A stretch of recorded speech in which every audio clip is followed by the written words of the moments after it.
తెలుగు రాష్ట్రాల్లో సంక్రాంతి సంబరాలు ఘనంగా జరుగుతున్నాయి. సంక్రాంతి వేడుకల్లో తొలి రోజు భోగి పండుగను ఘనంగా జరుపుకుంటున్నారు. పల్లెలు పట్నాలు అన్న తేడా లేకుండా జనం పొద్దున్నే లేచి భోగి మంటలు వేసుకున్నారు. తమ లోగిళ్ల ముందు భోగి మంటల కాంతులు విరజిమ్మాయి. ఆ తరువాత తమ ఇళ్ల ముందు రంగురంగుల ముగ్గులు వేస్తూ సందడి చేశారు. హైదరాబాదులో పలు చోట్ల రాత్రి నుంచే ప్రజలు ఆనందంగా భోగి మంటలు వేసి సంక్రాంతి సంబరాల్లో మునిగిపోయారు. భోగి మంటల చుట్టూ ఉత్సాహంగా ఆడిపాడారు. ఈ ఉత్సవాల్లో చిన్న పెద్ద తేడా లేకుండా సందడి చేశారు.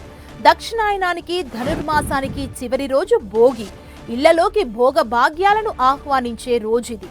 రైతులు ఆరుగాలం కష్టించి పండించిన పంటలు ఇంటికి చేరే రోజు.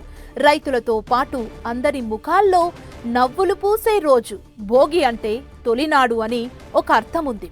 కొత్త సంవత్సరంలో పండుగలు భోగితోనే మొదలవుతాయి. ఈ రోజున ఇంటి ముందు భోగి మంట వేస్తే ఇంట్లోని చెడు దరిద్రాన్ని తొలగించుకున్నట్లే అని నమ్మకం.